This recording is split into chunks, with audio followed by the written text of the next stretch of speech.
सच के साथ। नमस्कार, सिटी वाराणसी लाइव में आप सभी का स्वागत है। मैं हूं अमित मिश्रा। आइए देखते हैं आज के हेडलाइंस। वाराणसी में किन्नरों ने किया पिंडदान। दर्जनों की संख्या में शामिल हुए किन्नर महामंडलेश्वर। मृतक आत्माओं की शांति के लिए किया श्राद्ध। शहीद भगत सिंह की जयंती के उपलक्ष्य में बीएचयू के विधि संकाय में आयोजित हुई संगोष्ठी। 25,000 के इनामी बदमाश विजय श्रीवास्तव को पुलिस ने दबोचा। 89,000 नकदी व लूट में शामिल बाइक बरामद। और शारदीय नवरात्रि में शक्ति की आराधना के लिए जुटी काशी। पूजा पंडालों की तैयारी पहुंची अपने अंतिम चरण में, तो दुर्गा प्रतिमाओं को निखारने में युद्ध स्तर पर लगे कलाकार। और अब समाचार विस्तार से। देश के विभिन्न हिस्सों से आए किन्नरों द्वारा किन्नर महामंडलेश्वर आचार्य डॉक्टर लक्ष्मी नारायण त्रिपाठी के नेतृत्व में पिशाच मोचन कुंड पर त्रिपिंडी श्राद्ध कर्म कराया गया। काशी के पिशाच मोचन कुंड पर किन्नर समुदाय के महामंडलेश्वर आचार्य डॉक्टर लक्ष्मी नारायण त्रिपाठी के नेतृत्व में दर्जनों की संख्या में पहुंचे देश के विभिन्न हिस्सों से किन्नरों ने नर नारी किन्नर पशु पक्षियों की आत्मा की तृप्ति के लिए त्रिपिंडी श्राद्ध किया। इस दौरान विधि विधान से त्रिपिंडी श्राद्ध कर्म कराया गया। वाराणसी के पिशाच मोचन में पितृपक्ष में अतृप्त आत्माओं की शांति के लिए 9 प्रकार के श्राद्ध कर्म किए जाते हैं। इसी क्रम में शनिवार को किन्नर समुदाय द्वारा दर्जनों की संख्या में त्रिपिंडी श्राद्ध कर्म किया गया, जिसमें देश के विभिन्न हिस्सों दिल्ली, पंजाब, राजस्थान, एमपी, उड़ीसा, मुंबई के साथ साउथ से भी किन्नर पहुंचे थे। उन्होंने अकाल मृत्यु पाए अपने पूर्वजों की आत्माओं की शांति के लिए श्राद्ध किया। श्राद्ध के बाद पिंडों को प्रेत कुंड में अर्पित किया गया। पिंडदान करने वाले किन्नरों में मंडलेश्वर देवी भवानी, मंडलेश्वर देवी पवित्रा, दिल्ली से आई मंडलेश्वर देवी खुशी सिंह, लखनऊ की देवी सुधा तिवारी, देवी ट्विंकल समेत कई दर्जन किन्नर शामिल थे। आचार्य अनूप शर्मा के आचार्यत्व में 21 पुरोहितों ने पिंडदान कराया। जितनी आत्माएं हैं जो तृप्त नहीं हो पाती, जिनका पिंडदान नहीं होता, जिनका तर्पण नहीं हो पाता, जो अलग अलग यवनी में चली जाती हैं, चाहे वो ब्रह्म हो जाते, पिशाच हो जाते, अलग अलग आत्माओं में चली जाती है, उनको मुक्ति नहीं मिलती। उन आत्माओं को सनातन धर्म में तर्पण का संविधान है और उस तरीके से क्रियाएं हैं। त्रिपिंडी श्राद्ध है तो हम सामूहिक त्रिपिंडी श्राद्ध उन आत्माओं के लिए, चाहे वो नर हो, नारी हो, किन्नर हो या कोई भी हो, पशु हो या पक्षी हो, सबके लिए हम श्राद्ध करते हैं और ये मनोकामना करते हैं हमारे महाकाल, हमारे पिशाच बाबा से कि सबको मुक्ति पिशाच मोचन कुंड पे प्राप्त हो। जन्म जाति जो मानव या जीव जिनका कोई श्राद्ध करने वाला नहीं है, जिनको कोई पिंड देने वाला नहीं है, उसके निमित्त ये सभी लोग मिलकर किन्नर अखाड़ा महामंडलेश्वर लक्ष्मी नारायण त्रिपाठी और इंडिया की जितनी भी किन्नर महामंडलेश्वर हैं वो लोग आज काशी पिशाच मोचन तीर्थ पर सभी जीवों के उत्तरायण के लिए यहाँ पितृदान और त्रिपिंडी श्राद्ध करके उनको प्रेत मुक्ति कराकर पितृयोनि में उनको फिर से लाना चाहती है। विद्युत पेंशनर परिषद उत्तर प्रदेश वाराणसी क्षेत्र का चतुर्थ अधिवेशन पूरी भव्यता के साथ संपन्न हुआ। विद्युत पेंशनर परिषद उत्तर प्रदेश वाराणसी क्षेत्र का चतुर्थ अधिवेशन आज पूरी भव्यता के साथ स्थानीय सगुनलाल मामूरगंज वाराणसी में संपन्न हुआ।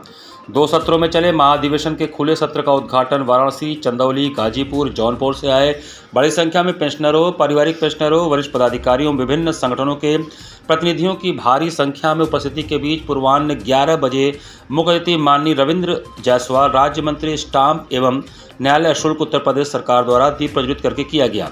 इस अवसर पर मुख्य अतिथि द्वारा अपने उद्बोधन में विद्युत पेंशनर की मांगों पर विचार करने का आश्वासन दिया गया तथा उन्होंने कहा कि उनके हितों की रक्षा की जाएगी। सम्मेलन की अध्यक्षता इंजीनियर A.K. सिंह एवं संचालन R.K. वाही ने किया।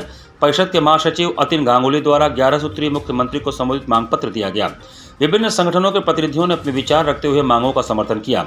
वक्ताओं ने जोरदार ढंग से कैशलेस चिकित्सा व्यवस्था को तत्काल लागू करने तथा LMB 10 की सुविधा यथावत रखने की मांग की। कैशलेस चिकित्सा सुविधा दिए जाने, चिकित्सा भत्ता 200 प्रतिमाह से 1000 करने की मांग की। इसके अतिरिक्त पूर्ण पेंशन की स्थापना 20 वर्ष में करने एवं आश्रित बच्चों की चिकित्सा एवं पेंशन सुविधा हेतु निर्धारित आयु सीमा में वृद्धि कर 35 वर्ष करने, सेवानिवृत्ति के समय देय अवकाश नकदीकरण को आयकर मुक्त करने, पेंशन को आयकर मुक्त करने, अशक्त और पीड़ित वरिष्ठ नागरिक हेतु नगरों में मूलभूत सुविधाओं से युक्त ओल्ड एज होम बनवाने एवं सरकार द्वारा इनका संचालन करने की व्यवस्था करने, पेंशनरों के द्वारा पेंशन के 40% बेची गई राशिकरण की कटौती 15 वर्षों तक की जाती है। वर्तमान में माननीय उच्च न्यायालय उत्तर प्रदेश के 24/7/2024 के आदेश का सम्मान करते हुए राशिकरण कटौती न्यायालय के निर्णय के अनुसार 10 वर्ष 11 माह तक ही किया जाए तथा जिन पेंशनरों की कटौती 15 वर्ष तक की जाती है या की गई है उन्हें अधिक राशि की कटौती धनराशि अवलंब वापस किया जाए।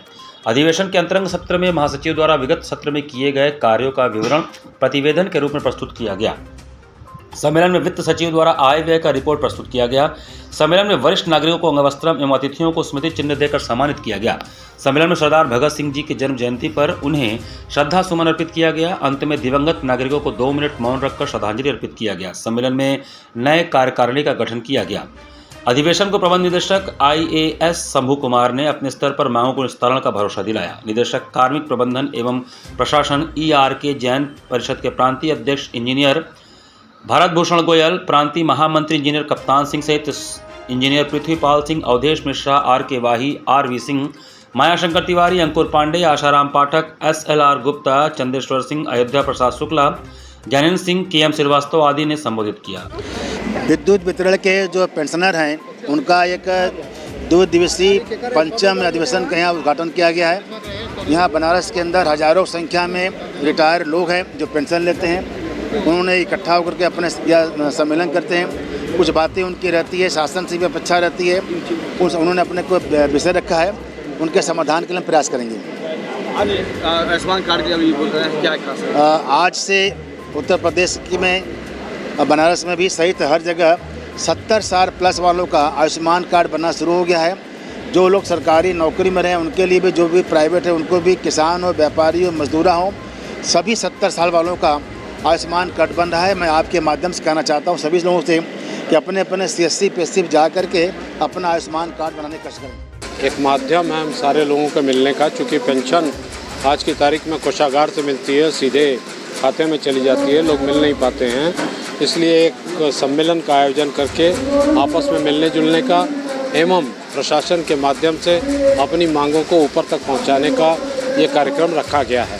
कितनी सूत्री मांगें थी और क्या क्या मुख्य मांगें थी? ये 12 सूत्री मांग है और उसमें मुख्य मांग तो मैं आपको बता दूं कि कैशलेस सुविधा दी जाए, मेडिकल के पैसे को बढ़ाया जाए, जो कम्यूटेशन की राशि 15 साल में तक कटती है वो 10 साल 11 महीना की जाए, जिसका कोर्ट ने डिसीजन भी दिया है।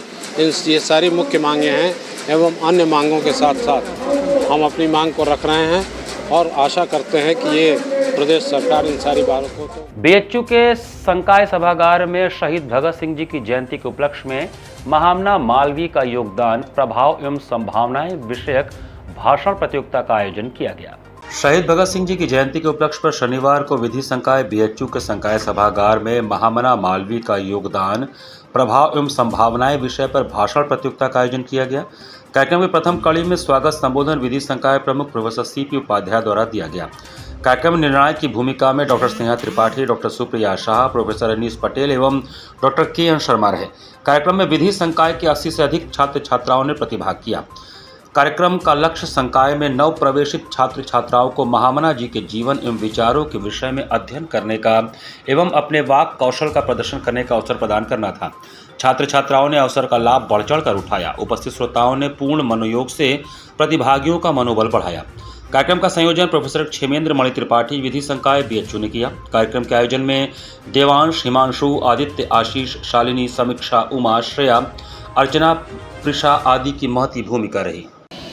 शहीद भगत सिंह को श्रद्धांजलि नंबर 1। नंबर 2, जो हमारे यहाँ BA LLB 5 ईयर और LLB 3 ईयर के जो प्रथम वर्ष के छात्र हैं वो महामना और इस विश्वविद्यालय के बारे में जानें कि कैसे इसकी स्थापना हुई, कितना संघर्ष हुआ, ताकि उनका इस विश्वविद्यालय के प्रति एक तो ज्ञान बढ़े, प्लस इस विश्वविद्यालय में समर्पण भाव से वो अपनी आगे पढ़ाई लिखाई, आगे जो समय शेष उनका रहेगा यहाँ पे विश्वविद्यालय में, वो उसी क्रम में उसको लेके चलें। चोरी व लूट की घटनाओं को अंजाम देने वाले शातिर चोर को कैंट पुलिस ने गिरफ्तार किया। थाना कैंट पुलिस ने क्षेत्र में चोरी व लूट की घटनाओं को अंजाम देने वाले शातिर को गिरफ्तार किया है। शातिर विजय श्रीवास्तव पर पुलिस ने 25,000 रुपये का इनाम रखा था। पुलिस ने उसके पास से चोरी किए गए गहने, लूट पर इस्तेमाल की गई बाइक व 89,000 रुपये नकद बरामद किया। इसका खुलासा DCP वरुणा जोन चंद्रकांत मीणा ने किया। पुलिस ने आरोपी विजय श्रीवास्तव को इलेक्ट्रॉनिक साक्ष्य और मुखबिर की मदद से कैंट स्टेशन के प्लेटफॉर्म नंबर 9 के पास से गिरफ्तार किया। वह पुलिस के डर से कहीं बाहर भागने की फिराक में था, तभी पुलिस ने उसे दबोच लिया। वह शिवपुर थाना अंतर्गत नवलपुर बसई क्षेत्र का रहने वाला है। उसके खिलाफ वाराणसी कमिश्नरेट के थानों में आधा दर्जन से ज़्यादा मामले दर्ज हैं।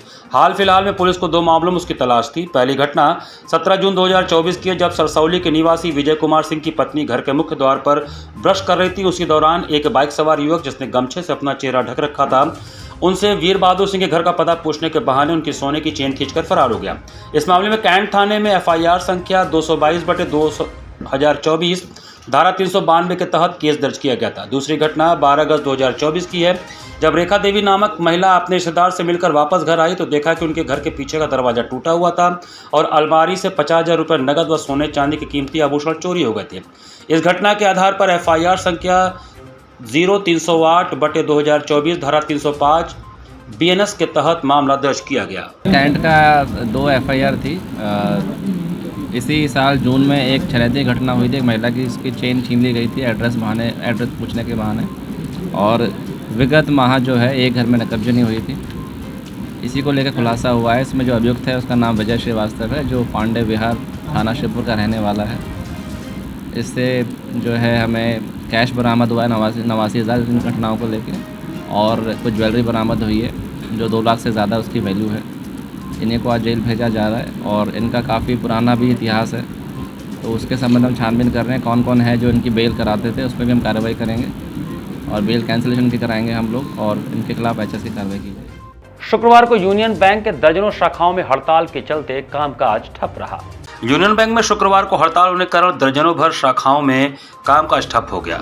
बैंक से जुड़े एक कर्मचारी union bank of employ federation of India के आह्वान पर कुछ शाखाओं पर तालाबंदी की गई। सिकरौल स्थित क्षेत्रीय कार्यालय, रथ यात्रा स्थित सिटी कार्यालय, लहरतारा स्थित करेंसी चेस्ट कार्यालय समेत अन्य शाखाएं बंद रहीं।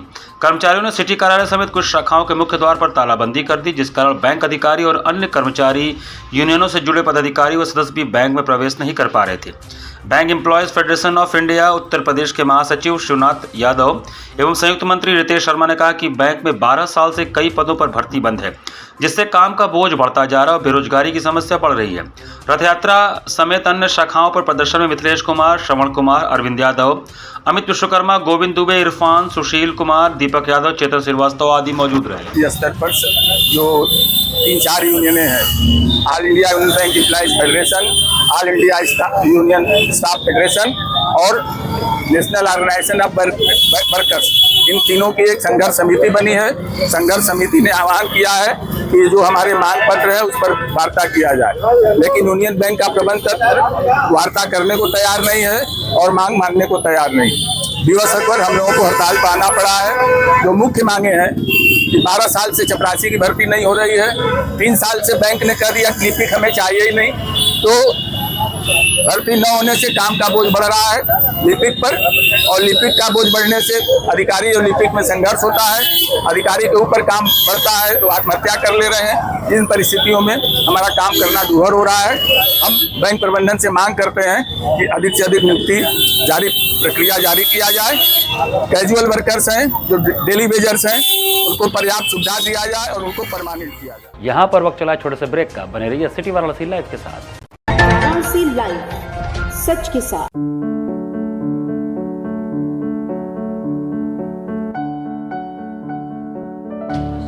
माई campus,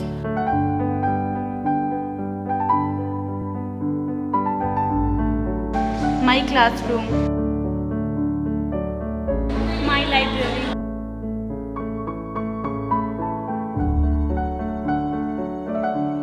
my lab, my computer lab,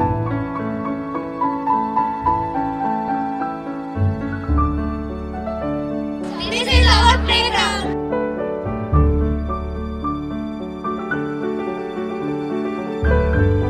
This is our college and we create our future over here. Mahatma Gandhi Kashi विद्यापीठ से संबंधित आचार्य सीताराम चतुर्वेदी महिला महाविद्यालय, डुमरी रामनगर, वाराणसी, बीकॉम एवं बीएससी की छात्राओं के लिए। वाराणसी लाइव, सच के साथ।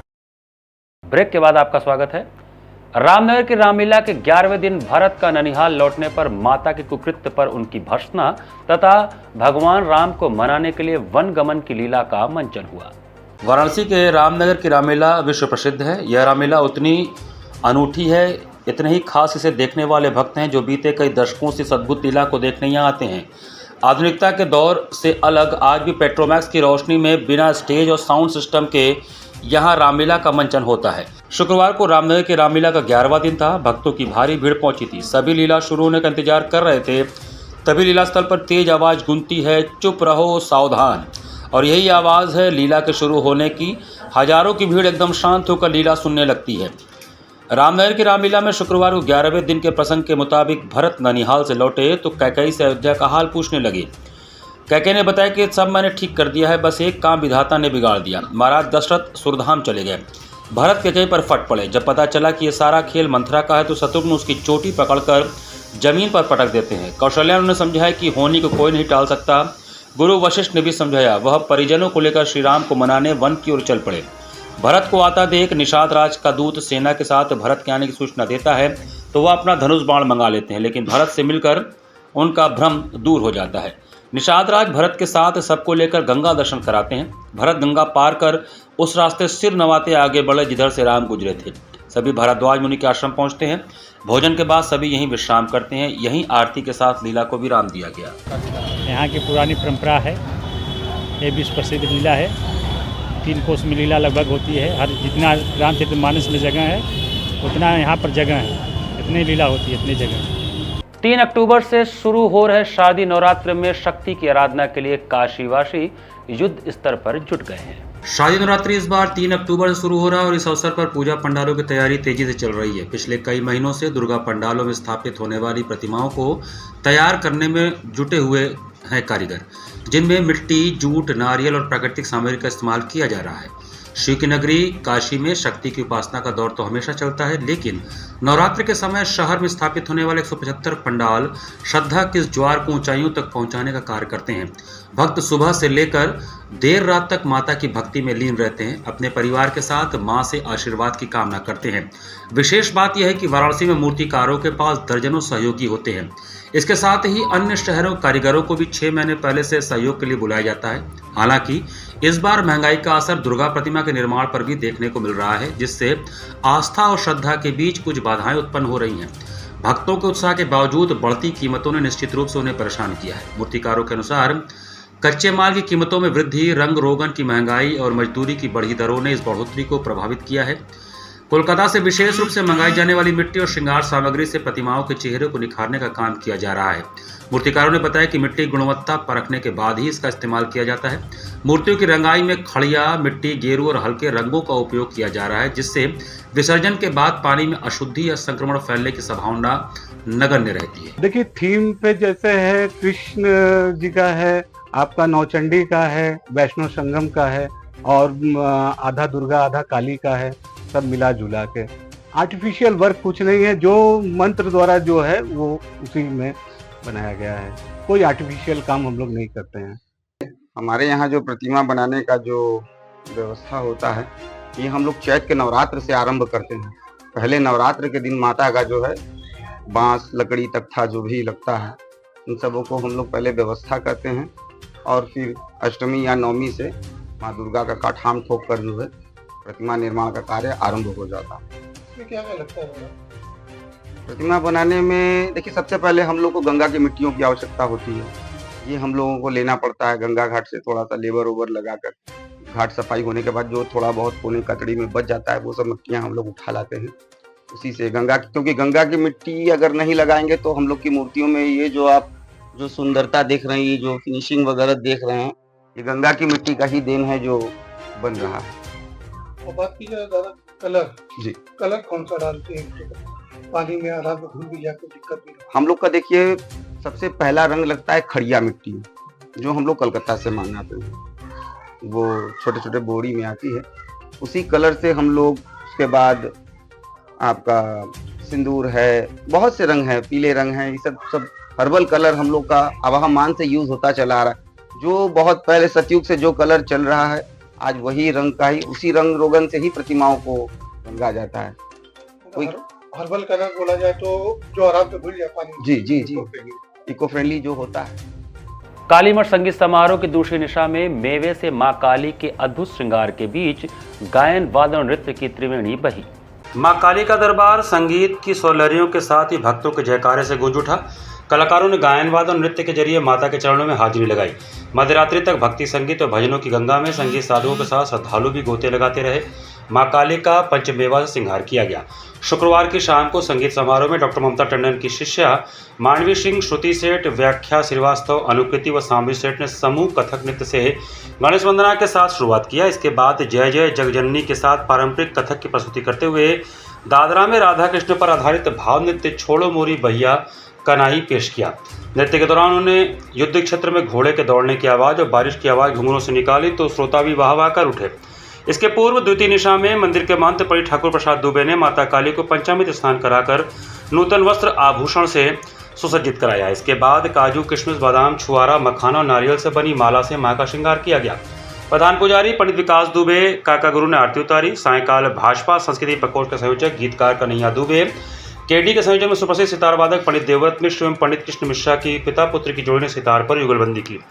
कथक नृत्यांगना अदिति शर्मा ने कथक का भाव नृत्य प्रस्तुत करते हुए जगत जननी काली मां और शिव जी के श्रोत को तराना के रूप में प्रस्तुत किया। सुप्रसिद्ध लोक गायिका ज्योति माही ने तू ना सुनेगी तो कौन सुनेगा, मैया कवने करनवा भूलेलू पेश किया। लोक गायक गोविंद गोपाल ने देवी गीत पचरा की झड़ी लगाते हुए हे जगजननी महादेव महादेव सुगना के होती मैया, पिंकी मिश्रा ने ऐ माँ तुझे दिल ने पुकारा प्रस्तुत किया।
अखिल भारत हिंदू महासभा त्रिदंडी द्वारा पराड़कर भवन में कार्यकर्ता सम्मेलन का आयोजन किया गया। अखिल भारत हिंदू महासभा त्रिदंडी अर्थात अखंड आर्यावर्त आर्य त्रिदंडी जो सदैव राष्ट्र के उत्थान के लिए कार्यरत है, हिंदुत्व को बचाए रखने तथा हिंदू राष्ट्र की मांग करना अखिल भारत हिंदू महासभा त्रिदंडी का उद्देश्य रहा है।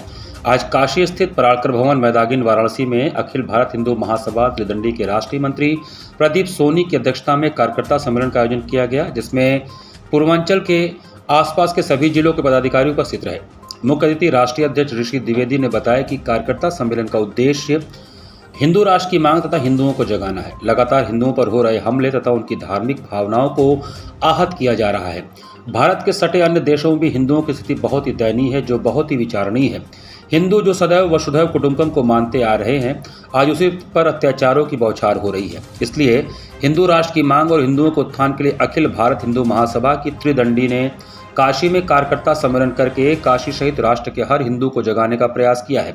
इस कार्यक्रम में चंद्रमौली शुक्ला, प्रदेश कार्यकारी अध्यक्ष प्रकाश श्रीवास्तव, प्रदेश विशेष सलाहकार सुनील कुमार सिंह, प्रदेश संचार मंत्री रतन बागची, पूर्वांचल महिला प्रभारी, पूर्वांचल प्रभारी एडवोकेट तरुण मुखर्जी, प्रदेश मंत्री एडवोकेट विशाल नारायण सिंह, पूर्वांचल कार्यकारी अध्यक्ष अमित पांडे, वाराणसी मंडल अध्यक्ष शंकर पटेल, जिला उपाध्यक्ष मनोज कुमार गुप्ता, जिला चिकित्सा सभा डॉक्टर विनीत ओझा आदि लोग उपस्थित रहे। तो हमारा मुख्य उद्देश्य है कि जितने भी हम लोग हिंदू हैं वो सब भाई भाई हैं, इसमें कोई जात पात की लड़ाई अब नहीं होनी चाहिए।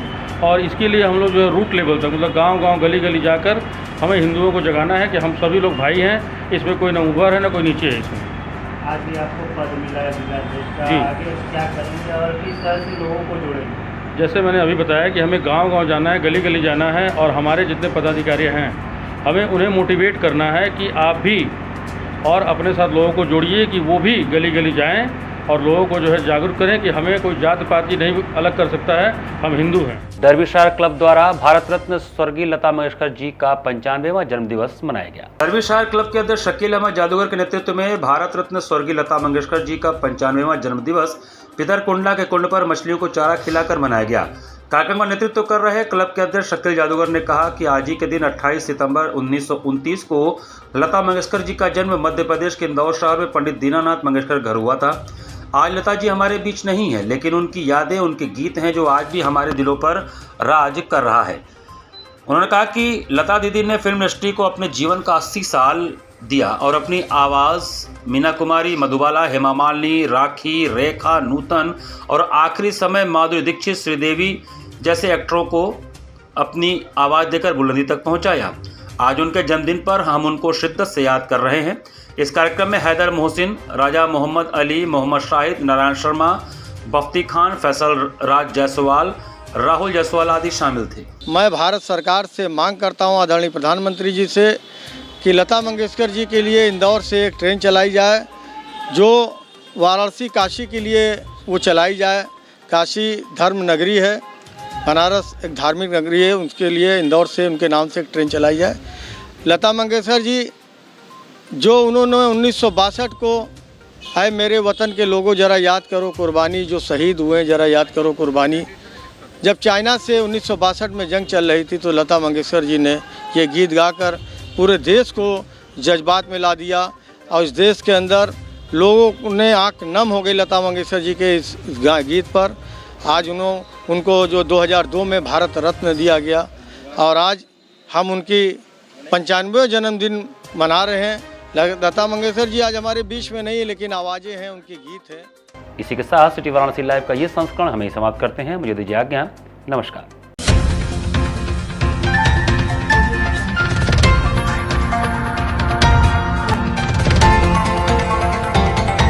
वाराणसी लाइव, सच के साथ।